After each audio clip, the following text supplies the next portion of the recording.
귀한 찬양을 감사드립니다. 인사 나누겠습니다. 오늘은 참으로 좋은 날입니다. 우리 모두에게 좋은 일이 일어납니다.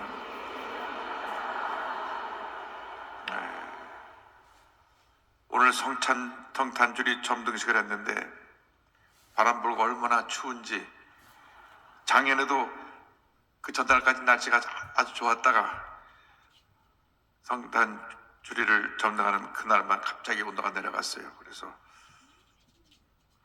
좋은 일이 많이 있는가 보다 생각을 했습니다. 우리는 항상 우리에게 다가오는 어려운 일들을 그 반대로 해석해야 됩니다.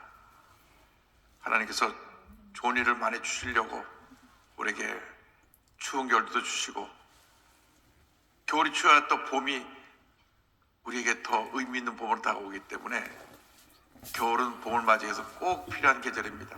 이 추운 계절에 우리 예수님이 우리를 죄 가운데 구원하기 위해서 이 땅에 오셨습니다.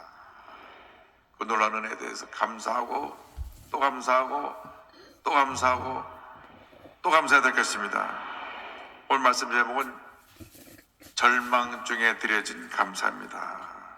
한번 따라하세요. 절망 중에 드려진 감사. 우리가 한평생 감사하고 또 감사하고 또 감사하고 또 감사해야 될 이유는, 나 같은 죄인이 죄 가운데 살다가 예수 믿고 구원받아 하나님의 자녀가 되었다는 이 놀라운 사실에 대해서 우리는 한평생 감사, 절대 감사, 무조건 감사를 드려야 될 것입니다. 어떻게 나 같은 죄인이 구원을 받았는지 그저 감사할 것밖에 없습니다. 예수 모르는 사람은 지금도 죄 가운데 헤매고 있습니다. 마약이 막 독보스처럼 퍼져나가고 있습니다. 예수님 없으니까 빈 마음을 채울 길이 없어요. 그러나 그것은 파멸로 가는 길입니다. 파멸로 가는 길이에요. 예수님 없이는 우리 삶에 그 무엇도 우리의 빈 마음을 채울 수 없고, 삶의 참된 만족을 가져줄 수 없고, 문제를 해결할 길이 없는 것입니다. 첫째도 예수님, 둘째도 예수님, 마지막도 예수님입니다. 그래서 예수님 안에서 절대 긍정, 절대 감사로 살아갈 때 하나님께서 우리에게 복을 내려주시는 것입니다. 사도 바울이 2차 선교여행 제 첫 번째 도시가 빌립보입니다. 빌립보로 가서, 그리스 지역의 빌립보로 가서 복음을 전했는데, 그곳에서 점을 치는 여자아이를 만났습니다. 주인이 여자를 들어서 점을 치게 하고 돈을 벌었습니다. 그런데 이 귀신 들린 여자아이가 딱 사도 바울을 보고 하나님의 사람이라서 알았습니다. 하나님의 사람이다, 하나님의 사람이다 소리 지르며 따라오니까 사도 바울이 복음을 전하러 왔는데 자꾸 뒤에서 시끄럽게 하니까 나사렛 예수의 명하니 귀신 나와라! 귀신 떠나가니까 아이가 정상이 됐어요. 더 이상 점을 칠 수 없게 됐습니다. 그러니까 이 아이 통해서 돈을 벌던 주인들이 화가 나가지고, 성에 보면 주인들이라고 보니까 한 두세 사람이 공동 투자해가지고 얘한테 돈을 벌게 한 것 같아요.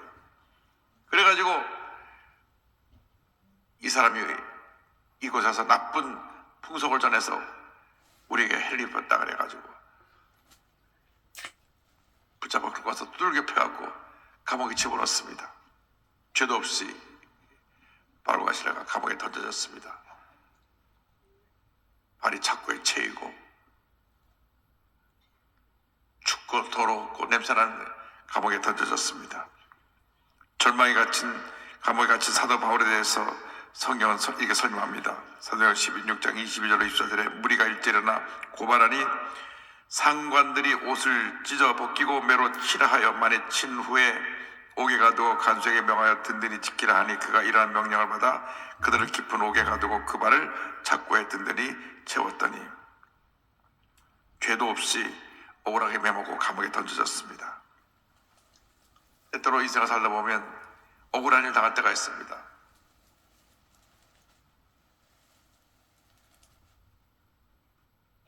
내가 잘못한 것도 없는데 억울한 일을 당해서 내가 잘못한 사람이 되는 경우도 있고,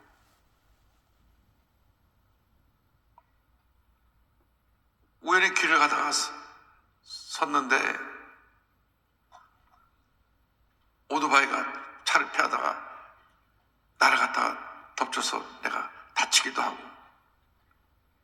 내가 생각하지 않았던 일들이 생겨날 수가 있습니다.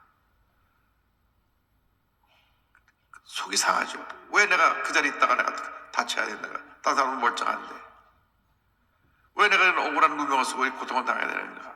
사람들은 항상 자기가 중심이기 때문에 남들이 옆에서 사고나서 죽어도 눈 하나 깜짝 안 하다가 누가 나 탁 치고 지나가면 어떤 놈이야? 우리 사람들이 그런 모습입니다. 우주의 중심이 자기이기 때문에. 그러나 여러분, 내가 아니라 누굽니까? 예수님입니다. 예수님. 그래서 하나님이 우리를 예수님만 바라보게 해서 우리를 가끔 이렇게 절망의 감옥에, 고통의 감옥에, 괴로움의 감옥에 집어넣는 것입니다. 그때 우리가 필요한 것은 마음을 지키는 것입니다. 마음에 염려, 의식, 걱정이 들어오면 우리는 무너집니다. 염려가 염려를 낳고 그 집을 낳습니다. 잠언서 4장 23절에 모든 지킬 만한 것 중에 더욱 내 마음을 지켜라. 생명의 근원이 이에서 남이니라. 그래서 염려할 시간에, 걱정할 시간에, 두려워할 시간에 주님만 바라봐야 됩니다. 언제나 주님만 바라봅니다. 주님만 바라봅니다. 여러분, 이 세상에 그 어디에도 희망은 없지만 예수만의 희망이 있습니다. 예수만이 우리의 문제 해결자가 되십니다.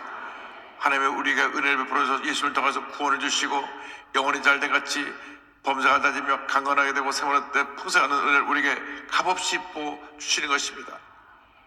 우리가 몸이 아파서 누웠을 때, 여러 가지로 힘들고 은혜를 당했을 때, 하루하루 살아가는 삶이 너무나 피곤하고 지치고 힘들어서 살아갈 용기가 없을 때, 그때 예수님을 바라봐야 됩니다. 절대로 환경을 바라보고 사람 바라보고 주저앉지 말고 예수님을 바라봐야 합니다. 얼마나 요즘 경제가 어려운지 말로 다 표현할 수가 없습니다.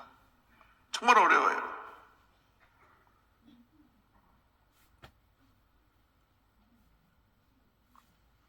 모두 물가가 뛰었습니다. 일본에 가니까 일본도 경제가 어려워가지고 일본은 우리나라보다 더 못 살아요. 그래서 점심 때 식당을 못 가고 다 도시락을 사들고 다니더라고. 도시락. 그러니까 마트에 도시락을 잔뜩 전해놓고 팔아요. 옛날에 식당 가서 먹던 금액의 3분의 1은 도시락을 사니까 요즘 나가서 외식하기도 힘듭니다. 왜 이렇게 가격을 많이 올려놨는지. 그러나 우리가 그런 현실을 보고 낙심하지 말고 주님만 바라봐야 됩니다. 주님만 바라야 됩니다. 주님, 이 어렵고 힘든 현실을 이겨내갈 수 있도록 도와주옵소서. 함께하여 주옵소서. 우리 젊은 사람들은 젊음이 있기 때문에 어떤 어려움도 넉넉히 이길 줄로 믿습니다. 하나님이 함께 하십니다. 하나님 도와주십니다. 하나님 은혜를 베풀어 주십니다. 그때 우리가 해야 될 일이 기도와 감사와 찬양입니다. 하나님의 손을 움직인 기도와 찬송에 대해서 25절은 이렇게 설명합니다. 한밤중에 바울과 실라가 기도하고 하나님을 찬송하며 죄수들이 듣더라. 저도 교도소에 복음을 전하러 자주 갔었는데, 교도소라고 하는 것은 일단 들어가면 모든 것이 다 제약되고 자유함을 빼앗기고 조그만 방 안에 공간에 들어가서 있는 것 그 자체가 그냥 너무나 속상하고 괴롭고 힘들고 고통스러운 것입니다. 그런데 거기 죄들이 같이 있었는데 바울과 실라가 기도하고 찬송하니까 죄들이 듣더라 그랬습니다. 이 죄들은 아주 흉악한 범죄자들입니다. 살인, 강도, 온갖 죄인들이 들어와 있는데 밤에 잠을 잘 시간에 누가 와서 기도하고 찬송을 하면 왜 미친놈들이 들어와서 그러고 두들겨 팼을 텐데 죄들이 듣더라. 여러분, 기도하고 감사하고 찬양을 하면 주변 사람들이 듣고 알게 되는 것입니다. 주변에 믿지 않는 죄인들이 야, 예수 믿는 사람은 다르구나, 저 어려운 상황에서 찬송을 부르는구나, 저 어려운 상황에도 기도를 하는구나, 야, 저들이 믿는 예수 나도 믿어야 되겠다. 할렐루야. 여러분, 어려울 때, 힘들 때, 괴로울 때 찬송하시기 바랍니다. 오늘 찬양대가 그 추운 성탄 주의 점수식 때 나와서 찬송을 부르는데 참 감사하기도 하고 미안하기도 하고 그랬는데 은혜가 갑자로 임할 줄로 믿습니다. 여러분, 힘들고 올 때 부른 찬송이 진짜 찬송이죠. 하나님께서 그 찬송을 듣고 기도를 들으시고 응답해 주시는 것입니다. 사도 베드로가 감옥에 갇혔을 때 교회가 밤새 푸른 척 기도했습니다. 사도행전 12장 5절에 이에 베드로는 옥에 갇혔고 교회는 그를 위하여 간절히 하나님께 기도하더라. 기도할 때 기적이 일어나는 것입니다. 기도할 때 하나님 놀라운 역사가 나타나는 것입니다. 찬송은 곡조 있는 기도입니다. 우리가 찬양할 때 그 찬송 가운데 하나님이 거하고 계시는 것입니다. 성경 10편 20편 3절에 이스라엘의 찬송 중에 거하시는 주여 주는 거룩하시니이다, 이렇게 말씀하고 있습니다. 우리가 찬송 부를 때 그 가운데 주님이 계시고 그 찬송에서 영광을 받고 계신 것입니다. 여러분, 찬송은 곡조 있는 기도이기 때문에 여러분, 기도가 안 되면 찬송을 많이 부르시기 바랍니다. 찬송을 부르는 힘도 없고 찬송 부를 마음도 안 생기들랑은 찬송을 계속 들으세요. 찬송이 내 마음을 염려고 걱정을 다 제거해 줍니다. 찬송이 내 마음속에 위로와 평안함을 줍니다. 찬송이 내 마음속에 치료와 회복을 부어넣어 주는 것입니다. 요즘 약간 유튜브 찬송을 들으면 광고 없이 4시간, 광고 없이 10시간, 어떤 거는 조금 듣다 보면 또 광고가 나고 또 광고가 나고. 근데 요즘 기도하는 분들이 찬송을 갖다가 광고 없이 몇 시간씩 틀어놓게 해서 전 토요일 날 하루 종일 찬송 들으면서 설교 준비합니다. 다른 거 안 해요. 그냥 성경 보고 찬송 듣고 기도하고 그 토요일 날 하루 종일 일과합니다. 여러분, 주님 앞에 찬송하고 기도하면 좋은 일이 일어나는 것입니다. 빌립보서 4장 6절에 아무것도 염려하지 말고 다만 모든 일에 기도와 간구로 너희 구할 것을 감사함으로 하는 게 아니라, 이렇게 말씀하고 있습니다. 염려할 시간에 염려하지 말고, 아무것도 염려하지 말고, 성경에 말씀했습니다. 그 어떤 것도 염려하지 말고 모든 일에 뭐로? 기도와 간구로. 어떻게?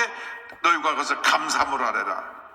기도는 대화의 일을 나누는 것이 기도라고 하면, 간구는 부르짖는 것이고, 이 주님 앞에 부르짖는 기도가 응답이 다가오는 비결이 감사입니다. 감사합니다. 어려울 때 감사, 괴로울 때 감사, 슬플 때 감사, 다툴 때 감사하면 반드시 좋은 일이 일어나는 것입니다. 감사하고 찬양했더니 어떤 역사가 나타나냐. 26절에 이에 갑자기 큰 지진이 나서 옥토가 움직이고 물이 곧다 열리며 모든 사람의 맨 것이 다 벗어진지라. 할렐루야. 찬송할 때 하나님께서 그 기도를, 찬송을 들으시고 그 옥토를 흔드셨습니다. 절망의 옥토가 흔들리는 것입니다. 절망의 닫힌 문이 열리는 것입니다. 우리 메고 있던 모든 결박의 사슬이 풀어지는 것입니다. 감사하고 찬양하면 기적이 일어납니다. 하나님의 축복이 임합니다. 우리를 메고 있던 모든 것이 풀어져 나가고 주님의 은혜가 임하게 되는 것입니다. 그래서 우리는 한평생 살아가는 동안에 감사하고 찬양하며 살아가는 주님의 자녀가 되어야 합니다. 시편 50편 23절에 감사로 제사를 드린 자가 나를 영광스럽게 하나니 그 행위를 옳게 하는 자에게 내가 하나님의 구원을 보이리라 말씀하고 있습니다. 감사로 제사를 드리면 하나님을 영화롭게 한다. 불평하면, 원망하고 부정적인 얘기를 하면 하나님의 영광을 가리는 것입니다. 감사할 때 하나님의 영광을 받으십니다. 예수 믿는 사람이 감사하고 또 감사하고, 감사할 때 하나님의 축복이 임하게 되는 것입니다. 그 감사가 위대한 구원의 역사를 이루었습니다. 감사가 위대한 승리를 가져다 주었습니다. 옥문이 다 열리고 손가락에 베개 풀어지니까 간수가 깜짝 자다가 놀라 깨보니 문이 다 열렸어요. 아이고, 죄수들이 도망갔어. 이제 날이 밝으면 사형이구나. 당시 죄수를 놓치면 간수가 사형을 당했습니다. 그래서 칼을 빼어서 자결하려고 합니다. 27절에 간수가 자다가 깨어 옥문들이 열린 것을 보고 죄수들이 도망한 줄 생각하고 칼을 빼어 자결하려 하거늘 그때 사도 바울이 외칩니다. 바울이 크게 소리질러 이르되 내 몸을 상하지 말라 우리가 다 여기 있노라 하니. 그러니까 이 간수가 놀래가지고 등불 들고 뛰어들어서 무릎을 꿇었습니다. 보통 사람이 아닌 것을 알았습니다. 간수가 그 감에 들어서 무릎을 꿇고 이렇게 얘기했습니다. 29절 30절에 간수가 등불을 달라고 하며 뛰어들어가 무서워 떨며 바울과 실라 앞에 엎드리고 그들을 데리고 나가 이르되 선생들이여 내가 어떻게 하여 구원을 받으리이까 하거늘 선생들이여 내가 어떻게 하여 구원을 받으리이까. 좀 전에 감을 때 두들겨 패서 온몸에 상처 나서 집어넣고 이 창고에 채워넣을 때는 이놈저놈 욕하던 간수가 무릎을 꿇고 선생님 어떻게 해야 제가 구원을 받습니까? 당신들은 보통 사람이 아닌 걸 이제 알았으니 내가 어떻게 구원을 받을 수 있습니까? 이때 사도 바울이 놀라운 축복 말씀을 그들에게 전합니다. 주 예수를 믿으라. 그리하면 너와 내 집이 구원을 받으리라. 주 예수를 믿으라. 그리하면 너와 내 집이 구원을 받으리라. 여러분 예수를 믿으면 내가 구원받는 그 역사로 말미암아 온 가족 구원의 역사가 일어나게 되는 것입니다. 그래서 우리가 일상 살아가는 가장 중요한 것은 예수 믿고 온 가족이 구원받아 복받는 인생을 사는 것입니다. 예수 믿고보다 더 큰 축복이 없습니다. 예수 외에 어떤 기쁨이 어떤 은혜가 우리에게 임할 수 없는 것입니다. 첫째도 예수님, 둘째도 예수님, 마지막도 예수님인 것입니다. 언제나 주님만 바라보고 기도하고 찬양하면 하나님의 은혜가 임하게 되고 축복이 임하게 됩니다. 고난을 끊는 것이 아닙니다. 고난은 우리에게 축복을 가져주는 그 통로가 되는 것입니다. 그래서 로마서 5장 3절 4절에 사도 바울이 말했습니다. 다만 이뿐 아니라 우리가 환난 중에도 즐거워하느니 이는 환난은 인내는 연단은 소망을 이루는 줄 알미로다. 할렐루야. 그래서 어떠한 절망의 상에 처했다 할지라도 넘치는 감사로 나가는 여러분 모두가 되기를 바랍니다. 다들 힘들잖아요. 그런데 우리는 예수 믿는 사람들은 그 힘들고 어려울 때 감사해야 됩니다. 힘들어도 감사하고 어려워도 감사하고 문제가 있어도 감사하고 몸이 아파도 감사하고 또 감사하면 얽혀진 것들이 다 풀어져 나가서 하나님의 그 축복을 우리에게 다가오게 되는 것입니다.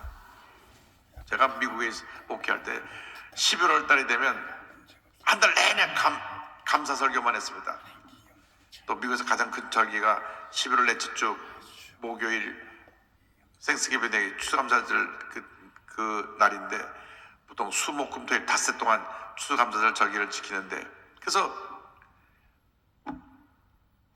한 달 내내 11월 첫째, 둘째, 셋째, 넷째 감사 설교를 했는데 거기 찬양대 하는 집사님이 오랫동안 남편을 전도해서 남편이 드디어 추수감사절 교회를 나왔어요. 감사 설교를 들었어요. 그 다음 주도 감사 설교를 들었어요. 그랬는데 그만 이분이 세탁소를 하는데 세탁소가 아침 새벽부터 가서 늦게까지 하루 일하다 보니까 피곤해가지고 아들 둘을 데리고 어디 아이들이 데려다는 장소에서 가다가 그만 졸았어요. 졸아갖고 차가 굴러가지고 밑에 탁 떨어졌는데 저한테 연락이 왔습니다. 아이고 찬양대하는 그 집사님네 남편이 차를 운전하고 가다가 졸는 바람에 길 옆에로 차가 굴러져서 지금 병원에 입원했답니다. 가슴이 철렁했습니다. 아이고 예수 믿은 지 지금 한 2주밖에 안 됐는데 사탄이 교회 못 나가게 하려고 시험을 갖다 줘서 그런 사고가 났구나. 그런데 병원에서 때르르 전화가 왔어요. 그 남편 되는 분이 목사님 걱정하실까 봐 전화드렸습니다. 저 괜찮습니다. 저 팔 하나밖에 안 부러졌어요. 할렐루야.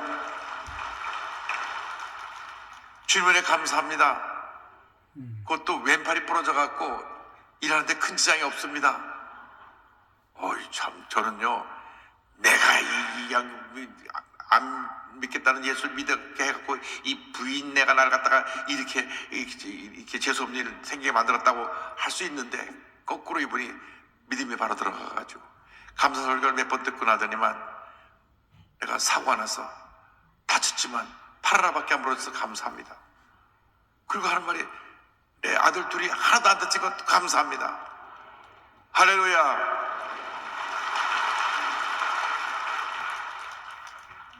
그래서 기부 싸고 다음날 경찰하고 현장에 가보니까 차 골라서 박살이 났는데 경찰이 말하기를 처음 사고 현장에 가서 보고 몇 사람 죽은 줄 알았대요.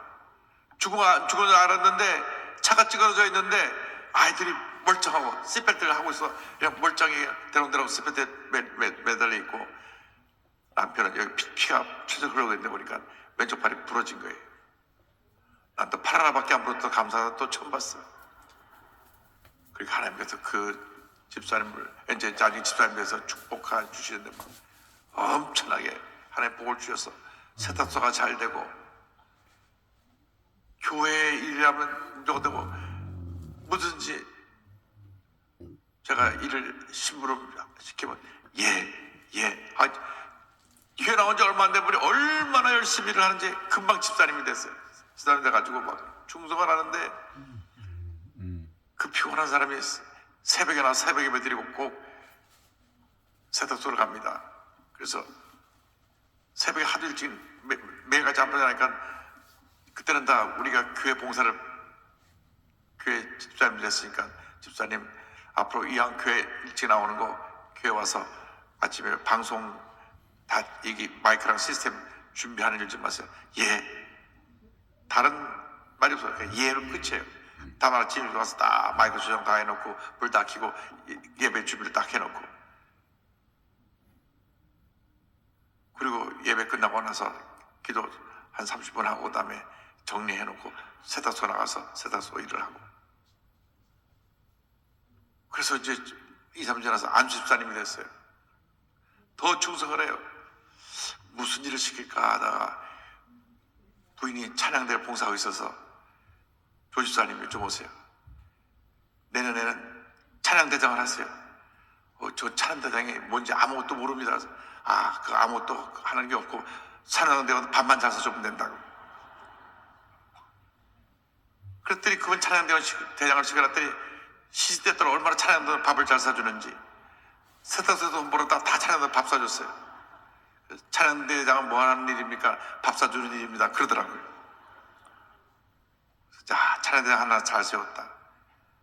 찬양대장이 그저 성가대원을 잘 섬기면 찬양대장이지 이것저것 간섭하고 불편하게 하면 찬양대가 오히려 어려워지는데 그분 그렇게 충성했어요. 그냥 충성합니다. 일을 시키면 그냥 토를 안 달아요. 찬양대장 하세요. 마이크 조정하세요. 그리고 그냥 감사 복받은 인생이 됐습니다. 여러분 인생을 살아가면서 감사하는 인생을 살아가시길 바랍니다. 감사가 여러분의 운명을 바꿔놓습니다. 어떤 경우에도 원망불평은 금지입니다. 왜? 하나님 기뻐하지 않으시니까. 이스라엘 백성들이 대표적인 예가 아닙니까? 원망불평하다 어떻게 됐습니까? 다 광야에서 죽었잖아요. 여호수아 갈렙만 가나안 땅에 들어갔는데 우리가 여호수아 갈렙을 본받아야지 불평하던 이스라엘 백성을 본받으면 안 됩니다. 그래서 여러분 오늘 특별히 미국으로 말하면 추수감사절 다음 날이에요. 어저께가 생스기빙 데이였으니까 감사절기를 맞아서 제가 이번 주까지 감사설교를 합니다. 그러니까 여러분 오늘 이 밤에 넘치는 감사로 주 앞에 나게 되기를 주님의 이름으로 축원합니다. 기도하겠습니다. 사랑과 은혜와 자비가 원하시는 하나님 아버지, 우리 일생 나가도록 넘치는 감사로 주 앞에 나가게 하여 주옵소서. 예수님의 이름으로 기도 올리옵나이다. 아멘. 기쁨과 감사로 주 앞에 예물 드리겠습니다. 할렐루야.